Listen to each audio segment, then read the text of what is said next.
Good morning, everybody. This is Nicholas Peter Ugero, and today I have the pleasure and honor of having Peter K. Fallon on my channel today. Thank you so much for coming on, sir. How are you doing today? I'm good. How are you? I'm doing excellent. I'm doing Great. excellent. I'm so glad to have met you. I met Peter when I was working at Platt Hill Nursery, which was a local plant nursery by my house, and he had like a nice propaganda shirt on. I complimented him on it, and then we kind of were talking a little bit, and he said how he was the author of that book. So I was like, oh, that's awesome. Because propaganda is something that I'm interested in. I've already read what's his name? Yeah, Bernays, Edward Bernays. I didn't remember it at that time either, but I read that book already, so I was interested. So I asked him if he'd like to be interviewed at some point. And then so I also bought his book. I finally have read it completely, so I'm very excited for this. So yeah, if you just want to give people like a brief, show the book, show the tabs. I have never seen anyone quite read a book, and I wish my students would do this. Yeah, because I want to do highlighting, but then at the same time I don't want to mess the book up at the same time. So this still gives me a way to quickly access like what I want to look at without having to do the highlighting, so I can still keep the book intact. So yeah, it was a good read. It was actually pretty quick. I like the way that it was broken up. I was surprised at like the way that it was laid out as well. I wasn't expecting it to be like going into like the history and all these other things, which was really nice and a lot more context. So if you want to give like an introduction of yourself and like what you're all about, what kind of got you into this topic or this kind of realm. Wow, that's a hard question to answer. How did I end up like this? It's taken many years. I've always been fascinated with propaganda. I don't know that I realized that it was propaganda that I was interested in. My second book is about how historically different media have engendered and propagated and maintained certain conceptions of reality. So under an oral culture, you're going to be really in a world of imagination, and whatever words can create, that's what we believe in print. In a print culture, and it's not just the medium itself, but it's the effect of the print medium on our central nervous system, on our neural networks, on our propositional thinking, that engenders a more scientific look at how things work. Investigating, testing, and then of course publishing your results so that other people can later examine your method and your results. The television culture is kind of seeing is believing. Whatever we see on the screen becomes real for us, and that's where I ended it. I finished this book right on the cusp of the digital era.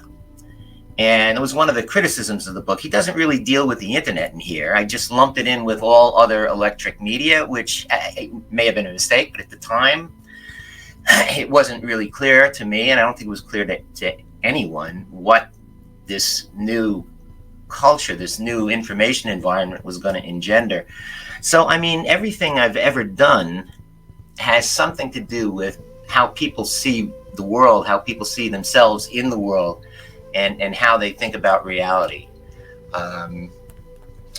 I probably should mention that I spent 22 years in the television racket, in the television business, propagating the conceptions of reality of the masses. 17 years at NBC News in New York.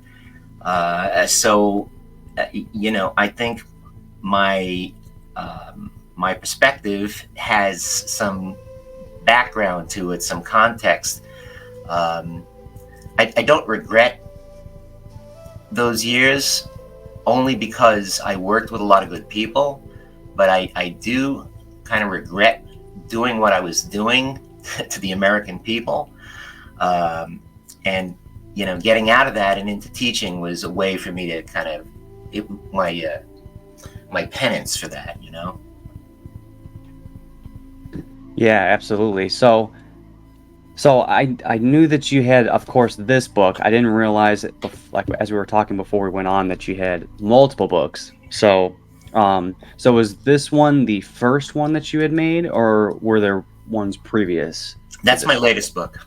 So this is the latest book. Okay. So if you want to kind of delve into like just your prior work and just like what those topics were, just for people I that uh, are unaware. I published my first book was published. I think it was 2004, maybe it was 2005. It's called Printing. It's hang in there. It's a long title. Printing, Literacy, and Education in 18th Century Ireland. The subtitle is, but I really consider this a title, Why the Irish Speak English. And it's a look at how trying to answer the question, printing was developed in the middle of the 15th century, roughly 1452 in Germany. Within 50 years, it had spread all over Europe, hundreds and hundreds of printing presses.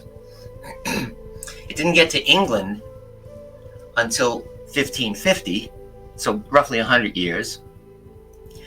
And at that point, it was introduced into Ireland, but the oral culture was so strong in Irish culture, and of course, it was a different language as well. They were still speaking Irish.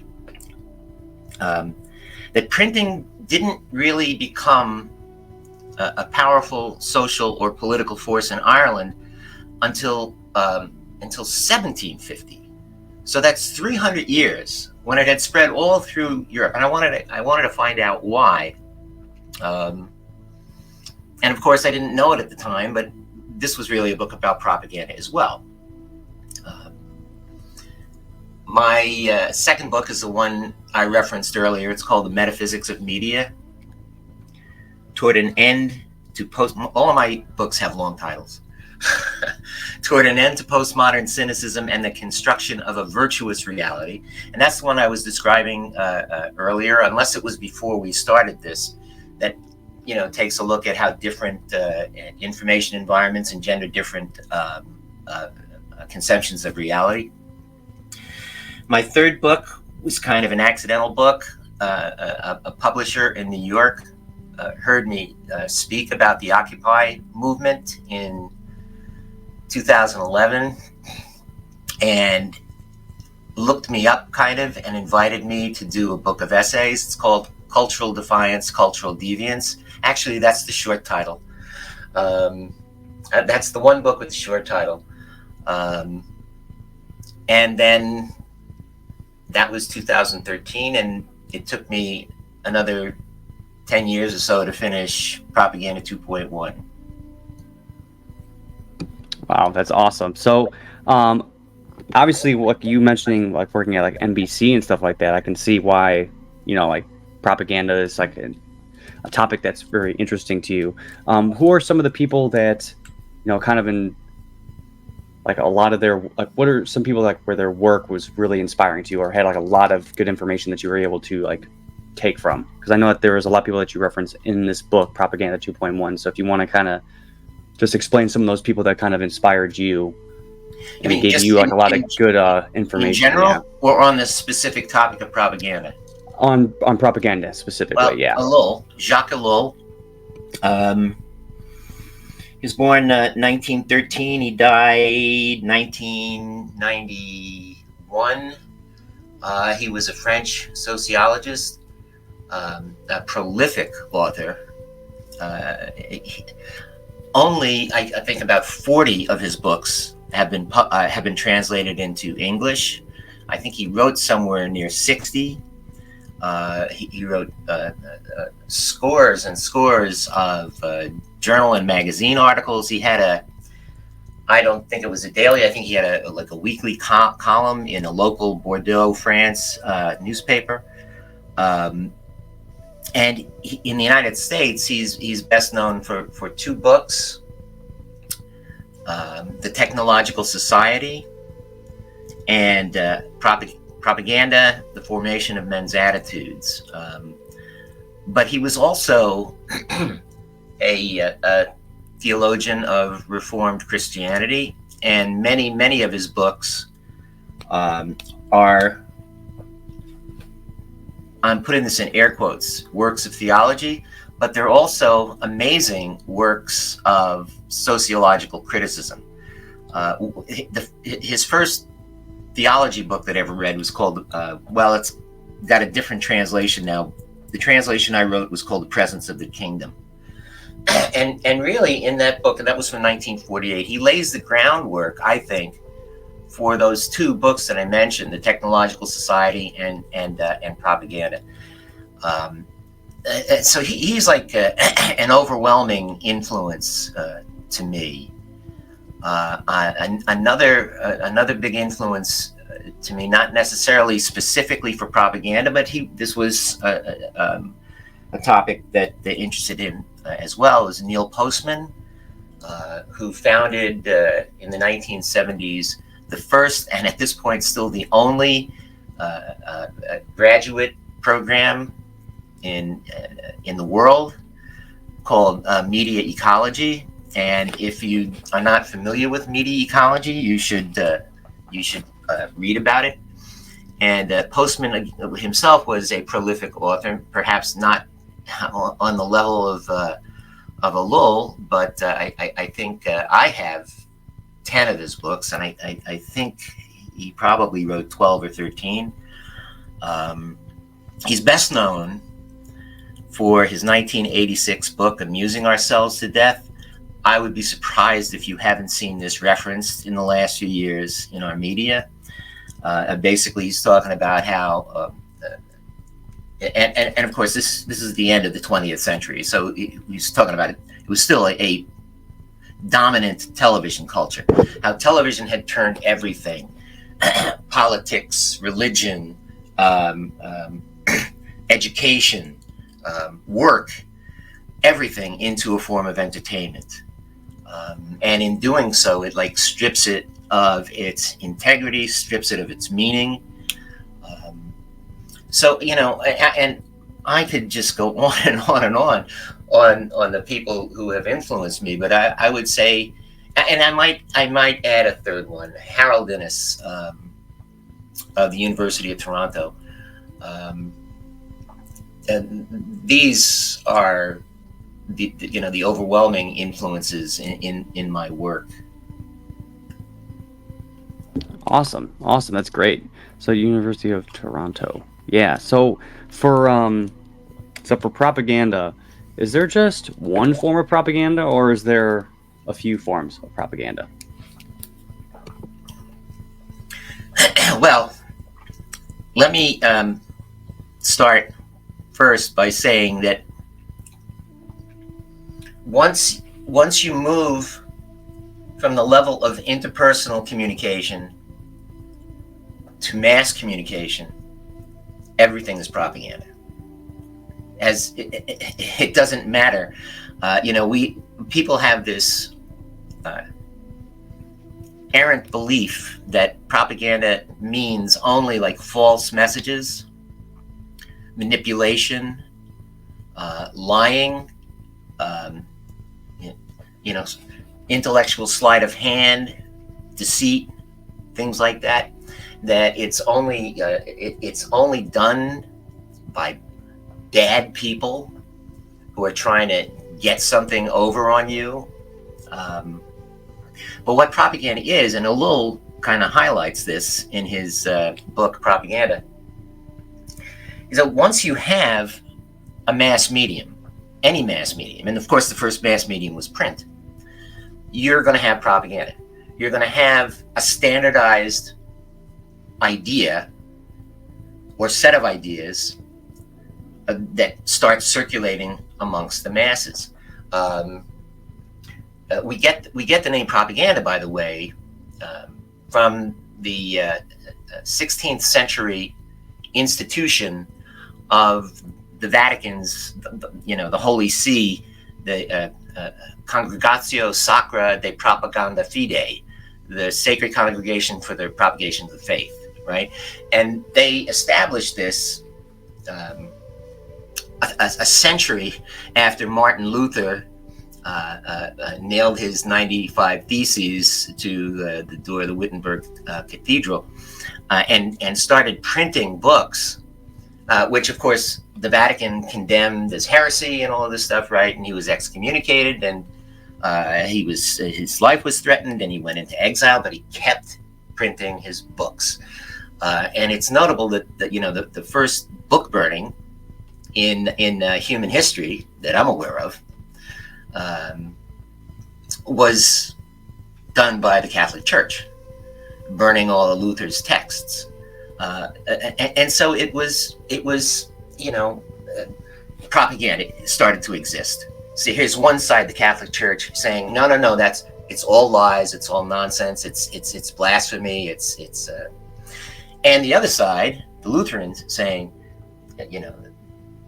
the whore of Babylon, don't believe them, don't believe them, they're in league with the devil and all of this stuff. And the funny thing is, and I see this reflected down to today, neither side is telling the truth. I mean, neither side is talking about facts. I would say the Lutherans were closer to the facts than anyone else, because they're pointing out we have all of these established things in the church that are not biblical. They don't exist in the Bible, so why do we have them? Why is there a pope? There's no, the Bible doesn't call for a pope. Why are we tithing? Why are we selling indulgences? How can you get somebody's soul out of purgatory 1,000 years earlier, just because they paid money? I mean, this stuff is non-scriptural, and so that's closer to I can entertain the notion that there's something more factual there, but they're talking about stuff that can't be really established, right? And one side's calling the other liars, and the other side's calling the other liars. So it has nothing to do with the message. Propaganda is not about messages. It's about control of the means of production and distribution of information. That's what propaganda is. So having given you that big preamble, everything, there's all different forms of propaganda. We don't like to think of advertisements as propaganda, but of course, I mean, they're the closest thing we can see to propaganda. The news is propaganda. It's establishing a particular baseline of what reality is on a daily basis, right? Political speeches. If there's no camera, it's a speech, right? But if there's a camera there, it's propaganda. If the mass is getting it, it's propaganda. So a lull presents to us a bunch of different types of propaganda. There's political propaganda, right, which is executed by some political party or political group or by a government for the purposes of getting a policy followed and passed and enacted and followed. There's sociological propaganda, which kind of establishes the boundaries of reality for the society itself. There's propaganda of integration, which is closely connected to sociological propaganda. There's propaganda of agitation, which is this is a slippery one. Propaganda of agitation is, in the past anyway, has most frequently been used by outside groups, groups that are marginalized in society, and its goal is to kind of like overturn the established order. But we're seeing agitation propaganda more and more in establishment political realms. You could argue that Trump, and I'm not a Trump person, I'm not a Kamala person either, that Trump has functioned for the last decade as the agitprop supremo. He is like the archetype agitation propagandist. Now, I don't think he's sincere. I think he's probably in it for his own purposes. But there are and then there's also vertical propaganda, which is top-down propaganda, which is which is most propaganda. But there's also horizontal propaganda, which is like the propaganda of the peer group. Or if you've ever been unfortunate enough to work on any kind of a committee, it is full of horizontal propaganda. Group psychologists, psychology looked at this in the middle of the 20th century, and we understood this idea of groupthink, that individuals, when they are assigned work on a committee, no matter what their personal values are, they tend to adopt the values of the group. Why? To get the job done. We've been established as a group for some purpose, and in order to fulfill that purpose, we have to think the same way. So you can abandon your own values and say, well, I don't really believe in what we're doing here, but we have to get this job done. So it's horizontal propaganda as well. I'm probably missing one or two, which is unfortunate, but yeah, they're a little. And I would really recommend people reading both Ellul's Technological Society, which these days is a hard ask. It's 600 pages. It's dense with ideas, and propaganda isn't a whole lot easier a read, but it's such a terribly important read. So I think I've run out of words for that question. Yeah, that was excellent. So I appreciate it. Yeah, because like for me, like I know like you mentioned like wartime propaganda, like that's like one of the things that people usually think about. So for instance, like the Germans during World War II, when they had them as like big monkeys, brutes, and they had like the woman in their arms, like almost like King Kong in a sense, and they're just like kind of dehumanizing them. Like that's what I was, for the most part, thinking about, was just like stuff like that, very blatant and obvious propaganda. But the way that you described it, just like any sort of mass medium way of communicating is a form of propaganda. And I was like, oh wow, it's a really interesting, like I wasn't even thinking about it in that way. So it was a really good perspective shift for me. So one thing I try to really do, and I mentioned this off air, is I try to get people that are creators themselves, not just people that consume media, but people that also produce media, whether it's audio or video or creating books, stuff like that, especially the books, because that's not in my realm. So that's something that I really am impressed by and find a lot of interest in learning a little bit more about that process. So for you, having made a few books and you got some more down the line that are coming up, what is like the process of starting a book? Like if someone if someone that's on the sidelines is wanting to join in this kind of creator aspect of like just working, what would be a good like way for them to get started? Like how should they kind of be organized? Like what are some like tips and tricks that you would give to somebody that's interested in specifically doing books then? Because I know that's something that you're really got a lot of experience doing. I don't know. I don't know that I have any advice. The way things are in academia right now, if your class doesn't fill, you either don't teach that class and then you have to make it up later, or you're assigned to teach a class that you're not really qualified to do. And I've been asked to teach, English writing classes. And, I think of myself as a writer, but I don't know how to teach writing. I don't know how I write. I really, but the thing is, the way you asked the question, one thing popped in my head. You have to have, now I'm only talking nonfiction now. I've never written a novel. I've never written a short story. Actually, I have, but never published, and they weren't very good. But you have to have a grievance. There has to be something that bothers you. And you have to want to try to understand it. And so you have to read about it, and you have to think about it. And then once you feel pretty sure that you understand it, you have to find a way to explain it to others. I mean, that's about as methodical as I can be about the process that I use. Every one of my books has been based on something that bothers me. Something that it shouldn't be this way. I don't really understand it. And so let me try to find out why it's that way and explain it to others. But I do want to say that this information environment that we're living in right now makes it so easy for us to do this. Even if I have students, and I'm proud of them,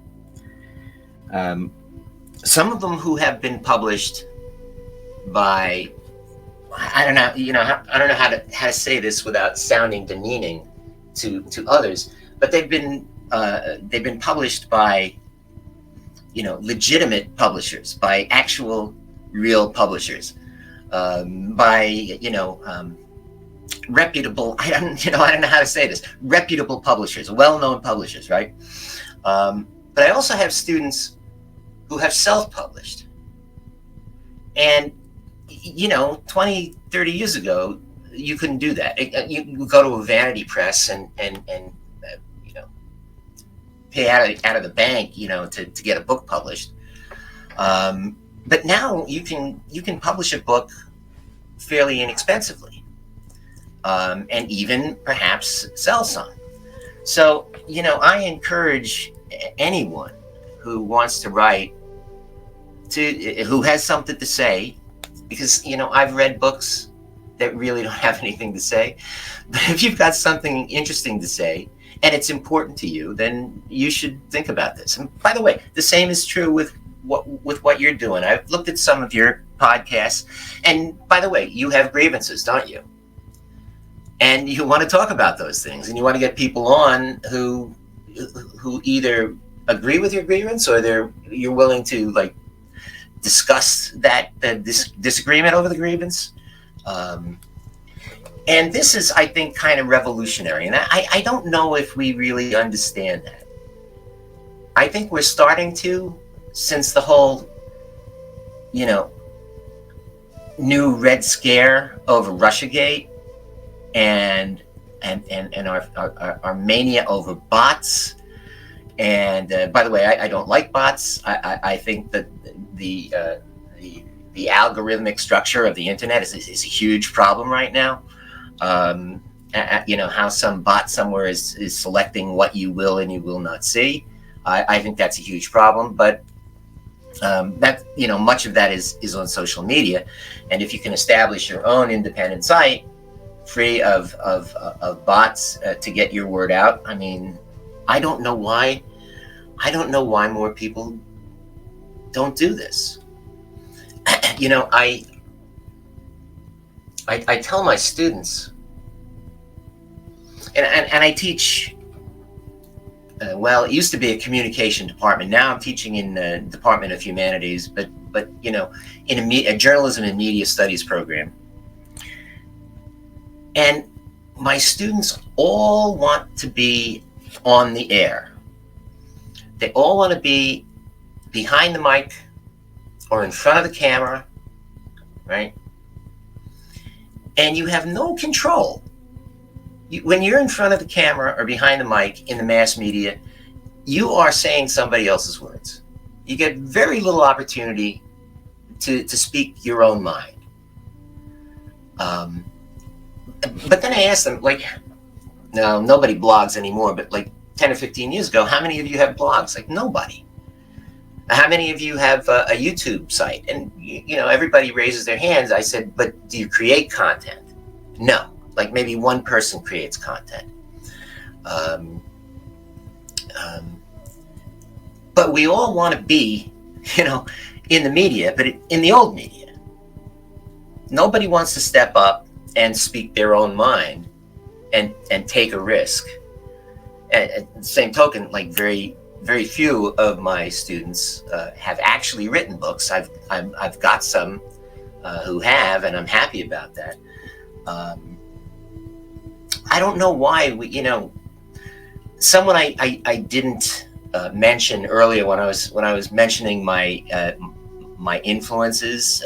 You may have heard of Marshall McLuhan. He's kind of like the 1960s guru of television. He wrote Understanding Media. He wrote The Gutenberg Galaxy. He wrote a bunch of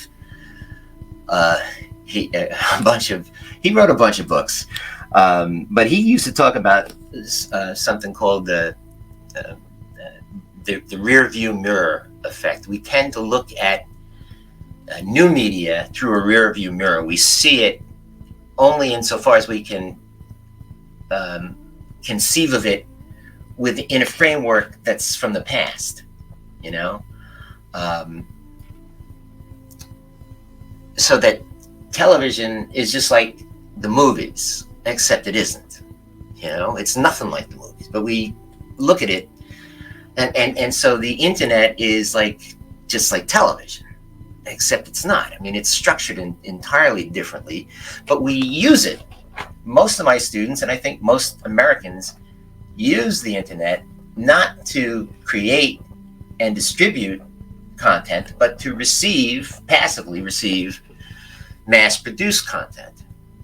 So it's a quandary for me, and it's a grievance. Yeah, so that last part is something I definitely resonate with. It's just and then like when you're speaking earlier about how people just want to, like the people that you're interacting with, like they want to just kind of repeat what someone else is saying instead of doing their own thing, and being like a lot more original, like authentic, and just saying what they want to say. So I thought that was really impactful for me. And then how people just, even though this is a completely different medium as opposed to television, so like one thing I used to say to like my dad, because he still watches TV, is it's like TV is just where you can pull like a file cabinet and you just have like one folder that just says like this is the topic or this is what reality is. But then when you go on the internet, it's like pulling a filing cabinet and you have like all these files that you can kind of parse through and sift through and try to get something together that's some sort of like image that's a little bit more clearer and more more holistic view of what's going on. So you have a lot more options out there, but you have to use a lot more discernment, because there is a lot of stuff that's just, you know, maybe just incorrect, or they're purposely incorrect and just trying to lead you astray, whatever it may be. But you have to have discernment and be objective about things, be able to entertain ideas without fully accepting them. So yeah, so people just tend to be just consumers because there's so many things that you can just watch, you know, and a lot of people just make mindless content that doesn't take much effort. So then you can just like watch that sort of stuff. So like when you were mentioning like you have to have a grievance, that's very, very true, because a lot of people, you know, maybe just have like passive opinions about certain things and not really deep down passions for them, like themselves, like thinking about stuff. They kind of just go along with what other people are saying. So yeah, you have to really have that passion. So in terms of like bookmaking in general, like just the process of like getting a book, because I know you talked about like people getting like a publisher or doing like self-publishing. I know that a couple of people that I've interviewed, they have their books are just like printed on demand by Amazon, and I personally don't care for Amazon whatsoever. But I wanted to get their books. I bought it through Amazon, which was unfortunate. That was the only way I was able to do that. But that's a little bit different because you don't have any of those physical books. It's only when they're purchased that then they are printed. So they're printed on a needed basis. So like whenever someone purchases it. So like that's a little bit different. I don't like that per se, just because like Amazon's not something I really agree with as a company. They got a lot of ties to the government and stuff like that. A lot of contracts. They're not really that independent. They're kind of like amalgamated with them. So I know that that's an option. I'm not sure about self-publishing, like how much different that is as opposed to just doing it that way with Amazon and then getting a publisher. But like for you yourself, like what was your process in getting your book published? And then also I guess like before that, it's just like kind of like how do you organize your book? Like how do you get things like concise and how you want it? And like just getting that, because I know that that's like a really long, tedious process, I'm assuming. So like how do you kind of like try to stay organized as well? So like staying organized, creating like a book that's like got a nice flow, it kind of goes together, it's got like a nice beginning, middle, and end. And then also like how do you get that out to people so that they can purchase it, read it, things along those lines? Yeah.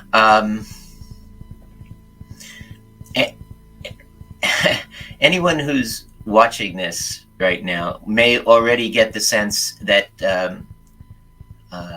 I don't do concise very well. my answers tend to be long, and I don't know whether they're repetitive, but they are certainly more than just like I'm doing it right now. Um, so I mean, the way I work is I need time. Um, I don't think I've ever written anything in less than 10 years. I may get another book out by the end of this year, but I've been working on it while I was working on other projects. I've been working on it for about 12 years.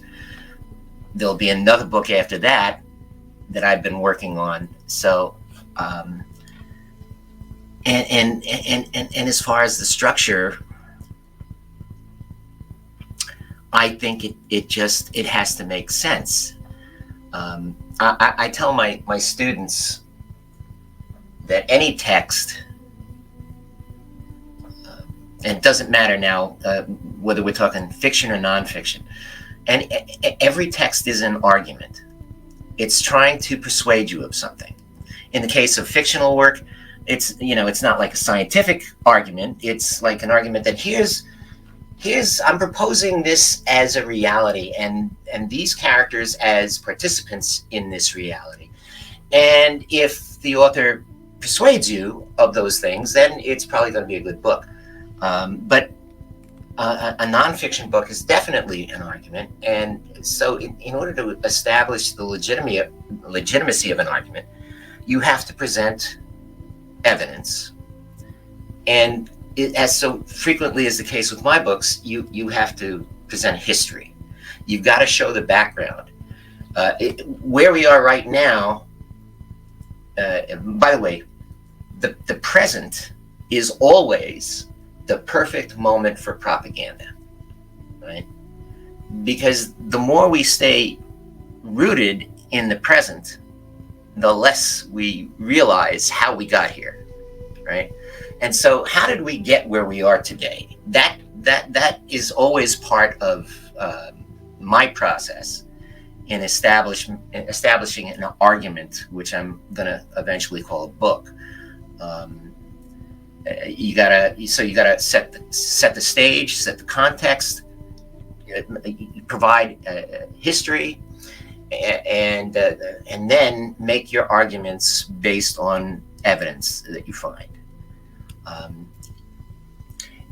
And that's where my problem with concision comes in. I always write way more than eventually gets published. My first book, Why the Irish Speak English, I believe it's about 220 pages. And that's printed pages. It started out as a 600-page type manuscript, and my editor just said, "No, don't even put this on my desk." This is a long time ago. There was hard copy manuscripts. Don't even put this on my desk. Go home, take a hammer and a chisel, knock the crap away from this, and then let me see it. I had to remove from Propaganda 2.1. I had to remove an entire chapter, roughly,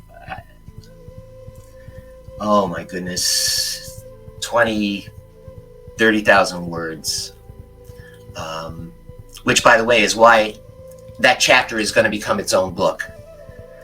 Okay, so that's why I'm saying I can work on more than one thing at a time. But in every case, then, when you've got a manuscript, you have to just try to find somebody who's interested in it. And in the case of my books, I've always gone to less mainstream publishers for two reasons. Basically, who the hell is Peter K. Fallon, right? How many books are we likely to sell? So I've gone to smaller publishers, independent publishers. In the case of Propaganda 2.1, in the case of cultural defiance, cultural deviance. It's the only time in my life where a publisher approached me, and I'm even though it's not my best book, I'm grateful for that. But you send out query letters. You first you find publishers who publish the kind of stuff that you do. I look in kind of the radical press, Haymarket Books, OR. None of them accepted anything from me, but those are the radical free press. I'm not going to remember all the names now, but I compiled a list of what some people would call left-wing publishers, but I kind of think they're common sense publishers. And in the case of Propaganda 2.1, I found a publisher who was publishing reprints and new translations of the work of Jacques Ellul. And I said, oh, this might be a publisher to try. And that was Whippenstock Publishers in Eugene, Oregon. And that book is published under their Cascade Books imprint, but they have several imprints. So, and I've already sent out a query, and they're looking forward to a proposal for the next book. So, once you've done this a few times, it gets a little bit easier because you make some contacts. So. Yeah, so networking is definitely important. Just having like that name recognition too, like being able to say, yeah, hey, we interacted however many years ago. You guys helped me out, so that's awesome. So who did you end up? Yeah, so you did end up getting Cascade Books for this one. So, for when you're doing like the printing, do you just like say, hey, I want to make this X amount of books, and you kind of like try to gauge like how much you think you're going to sell, and no, you see that way. That's the thing, Nicholas, is that even, for lack of better words, what I was calling like legitimate publishers, all mainstream publishing right now is on demand. It's and this is this goes back to Ellul. It's inefficient to print like an inventory of books and then try to sell them. Now, if you've got like a mainstream publisher like Macmillan, and a mainstream author like, I can't even think of somebody, but God help us, someone like Dan Brown, the Da Vinci Code, and the book's going to sell at least 10,000. Okay, then you'll print the 10,000 books and distribute it. But generally, they may print 10 for 10 different bookstores, so 100 copies. And if those copies sell out, then they'll print another 10 for each of those and send them out. It's economically inefficient these days to print mounds of books. So printing on demand is everywhere right now. Yeah, because I remember when I met you, I was like, and then you said how you were the author of that book. I said, hey, do you have any books in your trunk that I can just buy one from you? And you're like, no, I don't have that. You can just go on my website. So I was like, okay. So that was my impression too. So I was thinking it was more so like just like Amazon that was doing that sort of thing. Because I know like if that was the only way I can get the book, I would buy it from there. And then like on the back it would say, oh, it was printed here in like Monet, Illinois, and it'll give you like the month and the year. So I knew that they were printing them as I was buying it. So that I understood, but I didn't realize it was more so that was just the case across the board. So that's interesting to know. So yeah, thank you for all that information, because that's really good for people, to get started. Because I know a lot of people can, like, it just seems daunting, especially for me, like just doing like video and like podcasts and just doing like video editing, doing like a whole book. That's a whole different beast. So for me, like I'm overwhelmed thinking about trying to do something like that. So I know that other people that haven't started doing anything in terms of content creation, that could be something that's this could like help them in that, you know, pursuit, you know, because definitely you have to find what you're passionate about, because if you don't have the passion for it, like what's the point in a sense? Yeah. It's almost like school, like the indoctrination camps, as I like to call them, and like elementary school and all that stuff. It's pretty much just putting you like in a box, and it's like, oh, one size fits all. We're gonna have 30 kids in here. We're all gonna learn the same thing at the same time, the same way for the most part. And it's like a lot of us aren't gonna use this or use that because our passions are here and there, and like that's the best way to learn is when you're actually passionate about something. So, and that's the best time to speak on something is when you're passionate about it. Because if you're not passionate about it, people are going to be able to sense that and pretty much immediately, and it's not going to be able to hit the same way as if you're actually passionate about it. So that kind of goes into your book, one of the sections in the early on when it talks about like rhetoric, and then different ways of like persuasion and stuff like that. So like I know that there was a couple things that I wanted to point out in terms of your book, just in general. So I know I have a lot of tabs, but I'm going to see if I can find one that's pretty good. It's pretty relevant, but that's a long paragraph, so I'll try to find another one. But yeah, there was a lot of good stuff in here. A lot of stuff that I thought was really interesting. So it is precisely here, according to Alol, that we locate the complicity of the propagandee in the process of systematic total propaganda. If he is a propagandee, he says, it is because he wants to be, for he is ready to buy a paper, go to the movies, pay for a radio or a TV set. So like that's something that's really interesting, because a lot of people just think, oh, they're doing all this stuff, but then they don't have the self-awareness to kind of turn around and look at themselves in the mirror and say, well, what role do I have to play in all of this? Like, the way that they're doing this propaganda is probably because I'm susceptible to it. I'm making myself susceptible to it, and just other things along those lines. So if you want to kind of like flesh that out a little bit, because I really like that section as well. Yeah, nobody wants to believe that they are susceptible to propaganda. You know, it's so, oh, I'm too smart. I'm too smart to buy into. And of course, they're all thinking about messages, right? They don't see that it has nothing to do. The messages come and messages go. And we encounter messages all the time that don't jibe up, and so we just let it go. But we're all, and by the way, Elul included himself in this, and I include myself. We're all subject to propaganda. Because propaganda doesn't just, especially in the digital era, propaganda doesn't just come from one direction. In an age of mass media, yeah, it's all coming from the same direction, and that direction is owned by huge profit-making corporations, deeply embedded in and in debt to capitalism, and so they have a deep vested interest in messages, not one message, but any message that kind of supports that foundation. So we all deny our susceptibility to propaganda, which makes it that much more powerful, makes it that much more useful. Here's one of those moments I was mentioning earlier where my train of thought is falling off.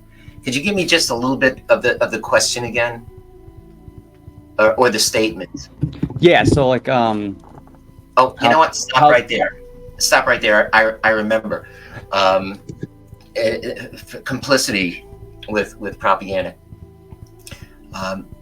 Elul talks about what the goal of propaganda is ultimately is participation in the system, and participation in the propaganda narrative, right?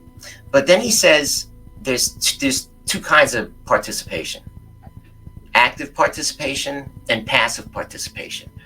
And when I talk to my students about this, it's like, how can I understand active participation?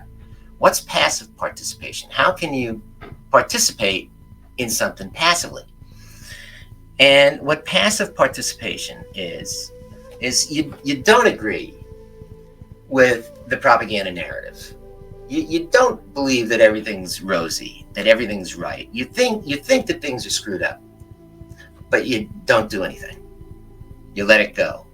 You go to work, you do your 9 to 5, you take home your paycheck, you have a beer with your dinner, and you do it again the next day. And propaganda is just as happy with that as with active participation. You don't have to go to rallies and hold signs as long as you're willing to do nothing about something, then you're passively participating.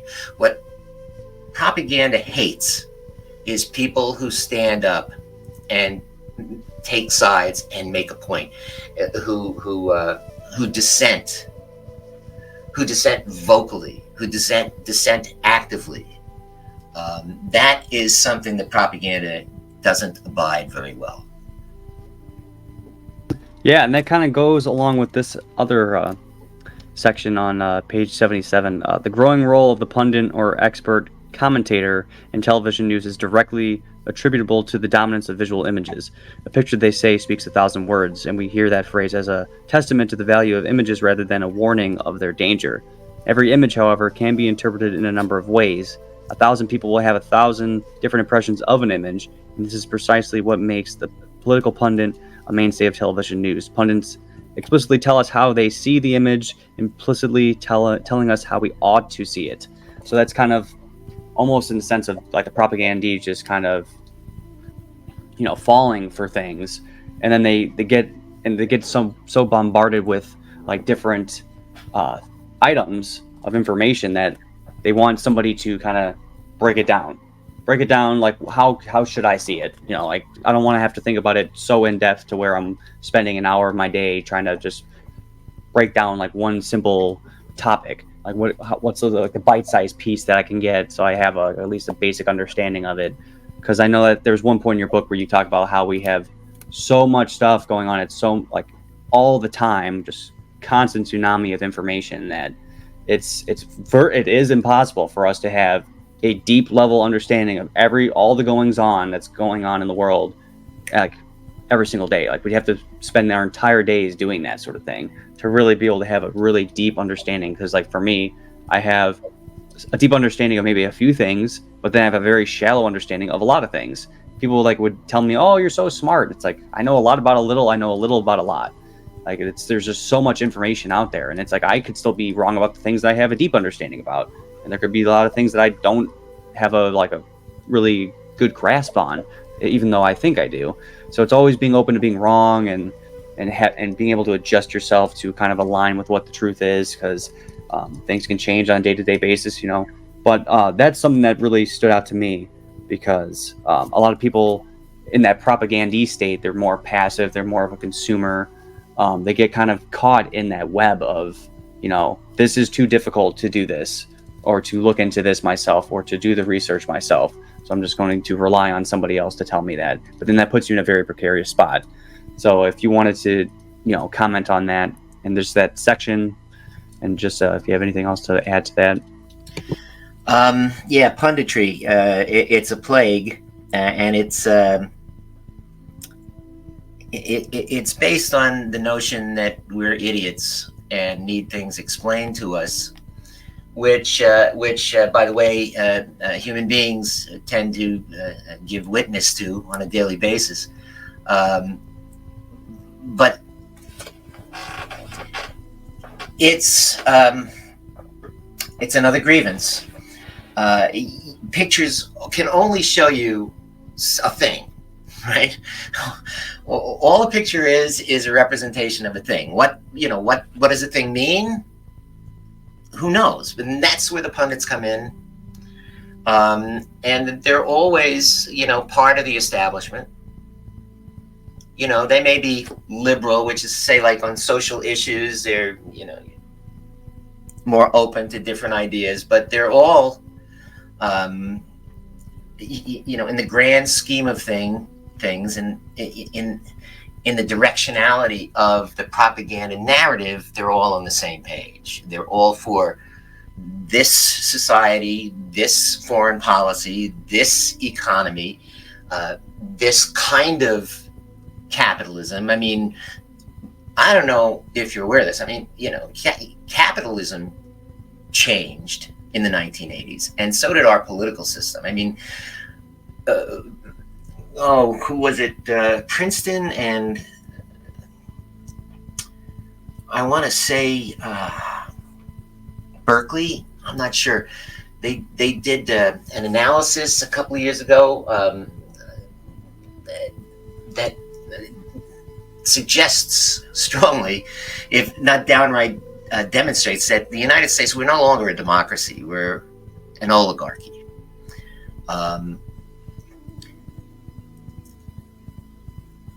There's one of those pauses. So the political system has changed. Capitalism has changed. The capitalism that I spent my first 25 years living under is nothing like the capitalism of the last 45 years. It's completely different. And as evidenced by this obscene inequality of income, it's just ridiculous. Why, by the way, and this is a testament to the power of our propaganda, why people aren't out in the streets every day protesting. I don't get it. But so how do you navigate through this without pundits? And that's kind of a problem. I think the first thing you have to do is you have to limit your own sphere of intellectual interest. You can't know everything about everything.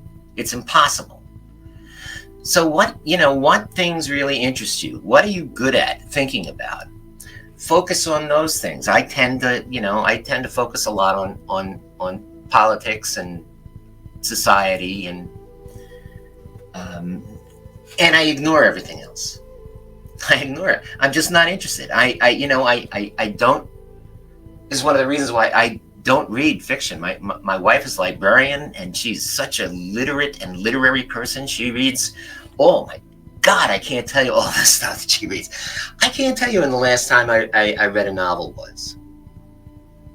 But, my bookshelves are stacked with political science and with history and with propaganda studies and with media ecology and with philosophy, and those are the things I'm going to concentrate on. So that's the first thing, is you have to limit the extent of your own intellectual curiosity. Then you have to read widely. You can't just, one of the things that the establishment narrative wants us to think about is the echo chamber. That the internet oh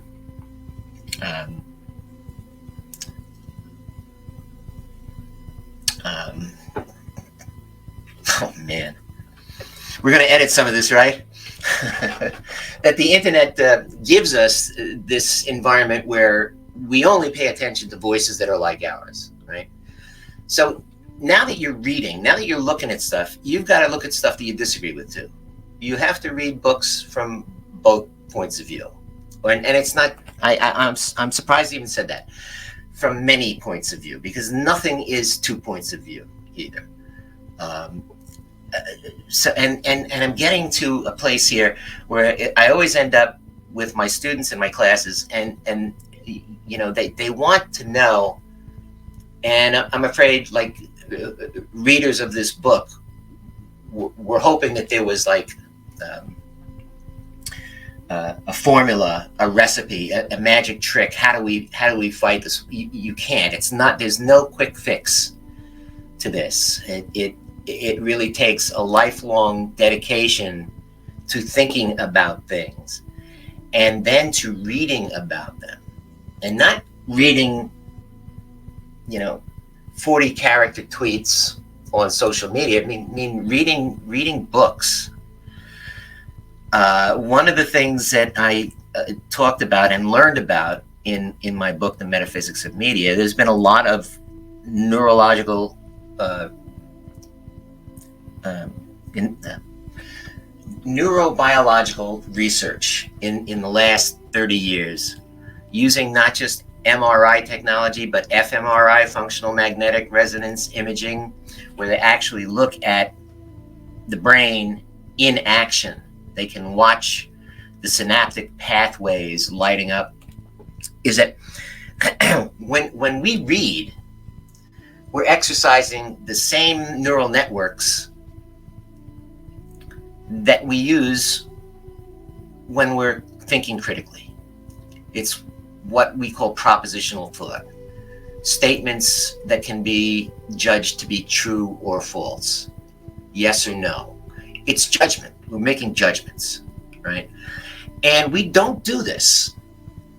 And we don't do it as well, and perhaps we don't do it at all, if we don't read. We have to exercise those particular neural networks.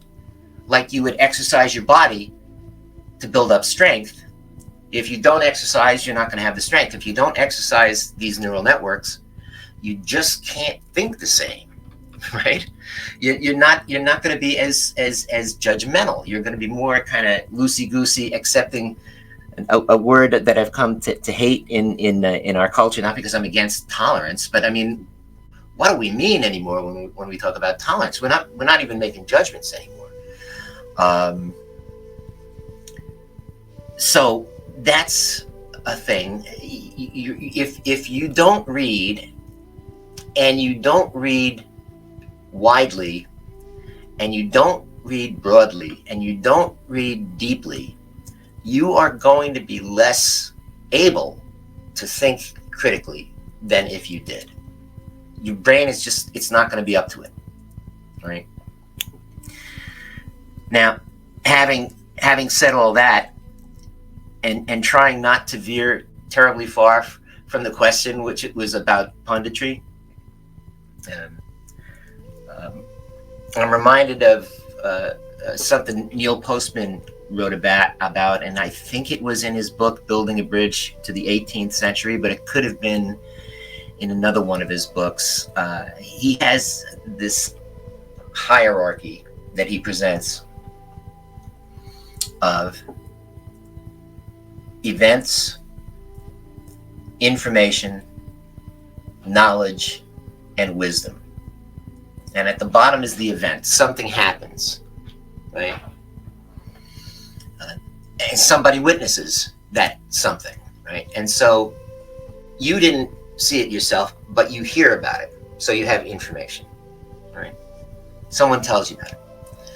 The more people who experience this and will tell you about it, the more information you have, right? But since different people experience things in different ways, you might not get the same information, right? So right there, you have to be curious, and you have to find some way to see, well, how many of these accounts are accurate and how many of them are inaccurate, and you've got to find out, how do I test this, right? But once you establish something as a legitimate piece of information, right? Now you have to categorize it. Well, what kind of information is this? Is this information that's useful, or information that's trivial, right? Is this information having to do with politics, or is this information having to do with entertainment, or is this information having to do with militarism, you know? And you put these bits of information in kind of like different pigeonholes in your brain, right? And then you start to notice that, oh, this piece of information about politics has something to do with this piece of information about militarism. And so you like cross-reference things. And what you're doing here is you're building up over time. The more and more information you get, you're building up what Postman calls, and what we will call, bodies of knowledge, right? Knowledge is not information. Information is not knowledge. Knowledge is information that has been vetted. It's been tested. It's been validated or invalidated, right? It's been checked to see of its utility, of its usefulness, of its validity, and if it doesn't pass those tests, it should and ought to be rejected, right? So knowledge is organized information. A French philosopher whose name I always butcher, I believe it's Henri Poincaré, put it in a way that I've always liked. He said, knowledge is built of information in the same way that a house is built of bricks, but knowledge is in no way just a pile of information, any more than a house is just a pile of bricks. There's got to be some kind of method that you put information together in order to build up knowledge. And finally, at the top of this echelon, Postman says that once you spend, and it takes a long time, you spend enough time going through this process of learning about information, organizing it, vetting it, putting it into different bodies of knowledge, the more you develop something called wisdom. This is what we're in short supply of in our country, and this is why we are prone to listening to these pundits. Another grievance. Yeah, absolutely. And then, so like for me, something that I was kind of learning to pretty much go along with that is just when I was talking about just the way that the world is, and like we have a lot of grievances like to what's going on. Like there shouldn't be anyone going hungry and starving to death and just dying that way, or having diarrhea and dying that way. Like it's just pathetic at this point, 2024. We're not doing that. We're not like solving these issues, because we had like the war on drugs, poverty, hunger, fail. They all failed. But like we look at this, and like when you were talking about earlier, you mentioned like people just kind of staying in the present and not looking back at like what got us to this point. That's one of the key things, like, because a lot of people just look at the effects. We're dealing with all of the effects and just trying to work that way instead of looking at like the realm of causes, like what caused us to get here. So like building up information, like you were talking about, going from an eclectic bunch of sources, compiling that, trying to get your grammar together. So like knowledge, grammar, then rhetoric. So then like input, processing, and output. You try to get stuff in, try to work on it in your mind, get it organized, try to get the best like bunch of information that you can, and then just take effective action. So whatever it may be, whether it's speaking up or doing this or choosing to not do something as opposed to doing something, choosing to not support something as opposed to supporting it, whatever it may be. Very, very important. So that's something to definitely keep in mind with everybody. And when you're talking about how wisdom is just really lacking nowadays, I used to say when I was working at Costco, being a cart pusher, how common sense is not common anymore. It's like uncommon sense, like people putting dirty diapers in their cart, taking their plastic bag and throwing all their trash into that, and then just throwing it into the cart because it's like, oh, whatever. Just leaving your carts everywhere, just doing whatever, not even really thinking about anyone else besides yourself, and just, just not doing things like that would seem to be like really just make perfect sense to do it a certain way, and they just choose to not do it. So like for me, that's just been something that's bugged me. But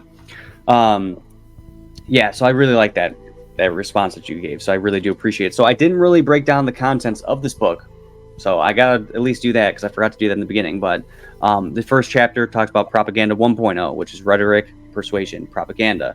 Propaganda 2.0, new ways of thinking about propaganda. Chapter 3 is propaganda 2.0, systems theory, cybernetics, and information theory. And then chapter 4, propaganda 2.0, Ellul's technological society and total propaganda. And then chapter 5, propaganda 2.1, propaganda in the digital age. Propaganda 2.1, which is for chapter 6, and that's just the conclusion. So chapter 4 and 5, they're the really heavy hitters, the really long chapters, lots of good information. So it's got like the first chapters, like a lot of history and background. Yeah, and this whole thing was good. Like I personally recommend this book. I thought it was a really good read. I liked the way that it all flowed together, and it was a nice progression. It was not what I was expecting it to be, but but I knew it was going to have like some Edward Bernays and stuff like that. And I liked how like near the end you're talking about like whistleblowers and just getting information out there that's been like hidden and just that they don't want to have out there in the society, which is really important. Um, so I know we're already at an hour 10 minutes. One thing that I really found interesting was page 112 at the top. Um, Ironically, there is at least one other broad category of bad behavior that very few, beyond civil libertarians, even take notice of: corporate violations of privacy, collection of data on citizens and even children, the selling of that information on the big data market, the creeping fascism of government/corporate surveillance, the bombardment of internet users' news feeds and inboxes with advertisements, and the avarice. What is that? Avarice. Avarice. Avarice Yeah. of telecommunications corporations aiming to monopolize not only the mass media ecology but its digital counterpart as well. So that's definitely resonating with me because I know that like we're pretty much in a fascist state at this point. Like the amount of like private public partnerships that have been going on, like they're just kind of like amalgamating into one big blob at this point. And then like the lack of privacy, the selling of your data, and then the like curtailing advertisements to, oh, hey, I talked about getting like a foot warmer, and then 10 minutes later I'm getting an advertisement for a foot warmer, and I wasn't online or looking for it. I was just saying it to my friend, and we just had our cell phones on us. So like they're obviously able to get all of our data. So like that in terms of propaganda is huge, because then they have just a better understanding of us, and they might understand us better than we understand ourselves, because a lot of us do stuff subconsciously without really fully thinking about it. But then they're able to get this huge database of us and collection and just have a better understanding of us possibly than we even know of ourselves, which is pretty scary. And a lot of people don't really have that much of a problem with it anymore. You mentioned Snowden in this book as well. And that used to be like a huge conspiracy theory. Oh, the NSA is not spying on us. They're not doing all this stuff. That's just ridiculous. They would never do something like that. They wouldn't have a database on us. Oh, look at it. He was whistleblowing, and then that's exactly what was going on. And now it's kind of just like, oh, well, if you have nothing to hide, you have nothing to fear. And then people just don't care. So it just went from being complete nonsense to, oh, we're just going to belittle what this reality is now, and just kind of like sweep it under the rug. So like that's something that's super, super important. So this kind of goes along with what we're talking about with like discernment and all that stuff. We have to really be aware and be cognizant of this reality, because that is a reality. So they're going to put stuff in your face that's going to be curtailed for you personally. So like when you're talking about thinking out, like looking at people that you don't agree with, and not because like you were saying, it's not both sides, it's all sides, because there's not just two sides to a topic. So being able to look outside your echo chamber, outside of what you're currently looking at, and being able to entertain other ideas is very important, because otherwise you're going to be kind of funneled into a certain way of thinking. And a lot of it's going to be happening on purpose. Like they're going to be curtailing things to you on purpose to, keep you in that kind of state or that mindset. So it's something that's really important. So if you wanted to kind of like flesh that out a little bit more, that'd be fantastic. Wow. It never ceases to amaze me how placid we are, how docile, how domesticated we are, where, it sounds, one of the phrases that you just used sounds like alarmist and hyperbolic to a lot of people, but no, we are living in, we can call it soft fascism if you want to, but we are living in an era of fascism, and it didn't start with Trump. It started quite some time ago, and we don't seem to care. All of our interactions, all of our communication, all of our movements are being surveilled moment by moment, every day, and we don't care. Put an RFID chip in your credit card.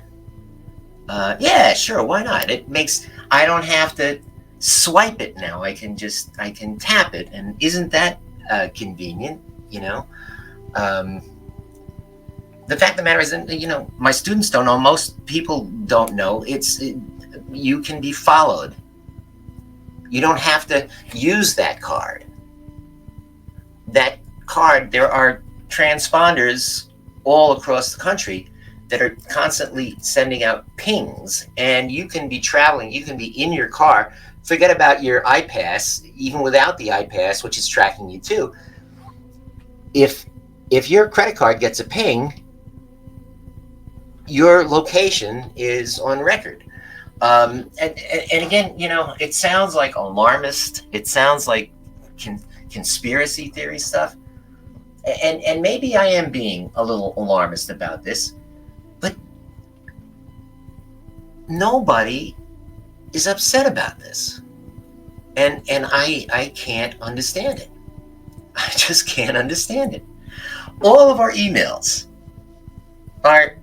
all of our instant messages, all of our social media behavior is in an electronic file somewhere. By the way, you were referencing this early, probably built by Amazon in I think a $60 billion contract with the NSA for a server farm.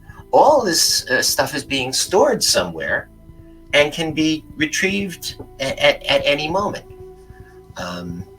It's like if if you're not doing anything wrong, you have nothing to worry about today, you know. But what if you do something wrong tomorrow?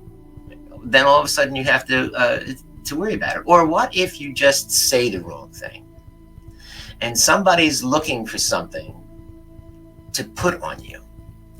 And it goes much deeper, and it's in fact, I think it's a far more serious problem than I'm even able to talk about right now. But the thing again that just blows me away is that nobody is upset. Democracy died long ago in this country. Trump is not a threat to democracy. He's a threat to the status quo as it exists right now.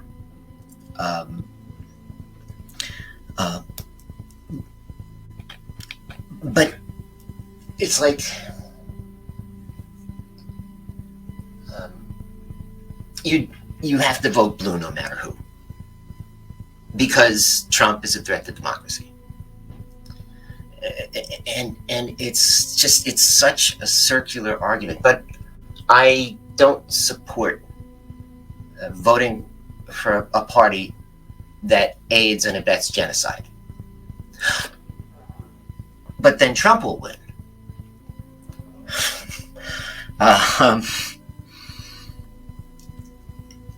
And we're just so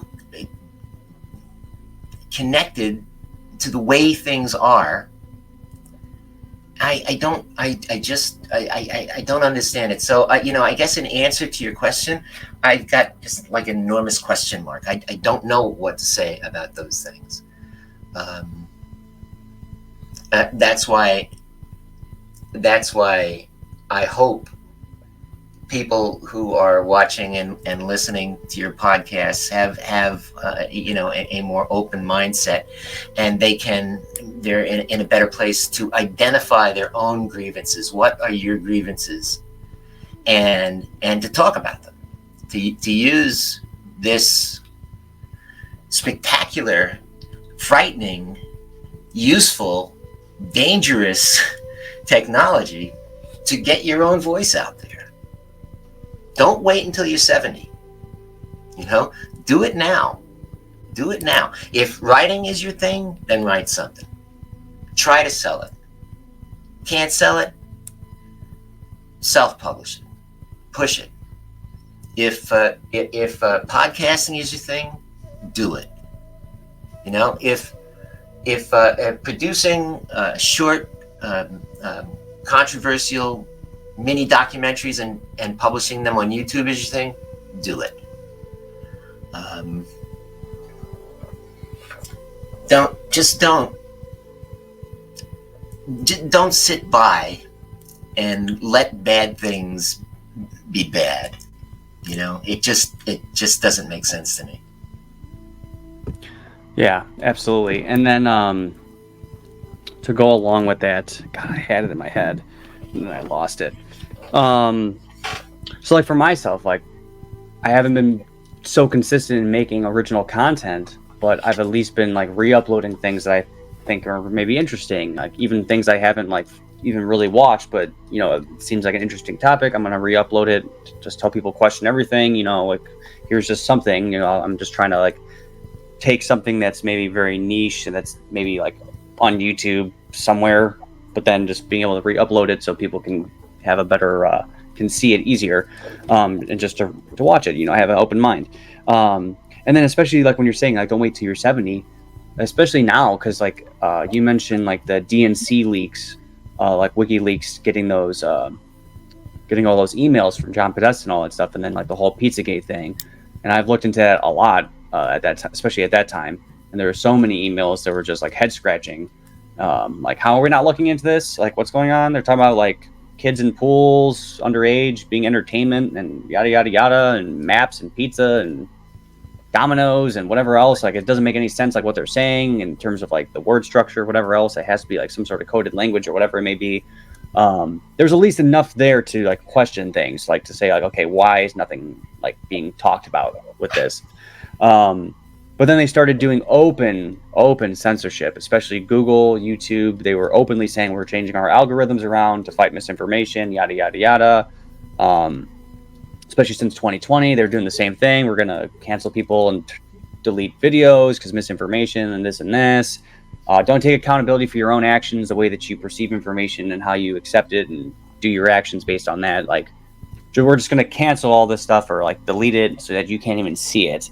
Because you shouldn't even trust yourself and your own brain and your own ability to like take in information and make decisions and whatever else. We have to do that for you. So like now's the time before time runs out, like because like they're censoring people. Like for me, like I don't get much traction on YouTube or anything like that, especially since the topics, like the whatever the titles of my videos, whatever it may be, like what I'm saying during the videos. So people have to be aware of that. Like things are being censored all the time, and so like your voice is getting squashed a bit to a good degree. Like I've had people that I'm watching that have a lot more of a reach than I do, and they're getting really squashed. So it's just something to be aware of. Like there is a lot of censorship, so try to do your best. You know, there's different platforms other than YouTube. There's like BitChute, other places like that. But just try to do something. Like think about like you were talking about. Like what are your grievances? What are you really passionate about? What outlet do you want to do? Do you want to do like short, like little posts, or do you want to do like books, or do you want to do like mini books, or whatever? Just audio, just video? Do you want to do any editing with your videos, or do you just want to kind of like just let them go out raw? Whatever it may be, it's just up to you. Just like I would say, just try to do something. Like try to do like little pamphlets or whatever else, and pass them along on the street, or tape them to someone's mailbox, or whatever it may be. Just try to do something, because like just sitting still with the way that things are going, and like you mentioned, like the genocide, like what's going on in like Gaza and all that stuff, like the open genocide. You can hear it from the horse's mouth. People that are in Israeli government positions and military positions, they're openly talking about stuff like that, and they're not really caring. And it's just it's already been almost a year of that. So like there's just a lot of stuff going on. We got to get activated, try to come together. We have a lot of differences, but a lot of these are artificial differences. We all want the same thing at the end of the day: clean air, clean food, clean water, shelter, kids be well fed, well nourished, have a sense of security. We all want these things. Like a lot of this other stuff is just a way to divide us, divide and conquer. Very, very simple way of controlling a big group of people. So it's already been an hour and 24 minutes. Holy cow, that flew by. If there's anything else that you want to say, you're going to have the floor. I appreciate it so much, Peter. I'm going to put your website up as well so people can see that. So I'm going to share that right now if I can get to it. Where is it? This one here. So yeah, if you wanted to just, whatever you wanted to say in response to what I said, or if there's any last words you want to leave for the viewers, where they can find you, where they can buy the book. I'm going to show your website anyway, so they can see that. But yeah, just anything that you'd like to share. I'm pretty talked out at this point. I just want to say that again, whoever's watching and listening to this, and especially if you have survived an hour and 24 minutes of it, I appreciate it. There is my website. Needs a bit of updating. And I like my books. Some people love my books, and if you're interested in anything we talked about today, you can find them at that website. Yeah, that's perfect. Yeah, I really, really appreciate Peter. It was a pleasure meeting you. All those months ago, wasn't too long ago, but it seems like it has been. But I'd love to stay in contact. I know that you're pretty local as well, which is fantastic. So if there's anything we could do to collaborate or do anything like that, that'd be fantastic. But if you could just stay on really quick, I'm just going to end the recording, and then we could just do a brief little discussion before we get off. Sure. But yeah, thank you guys so much for watching. Really does mean a lot to me. I really do appreciate it, and have a great day.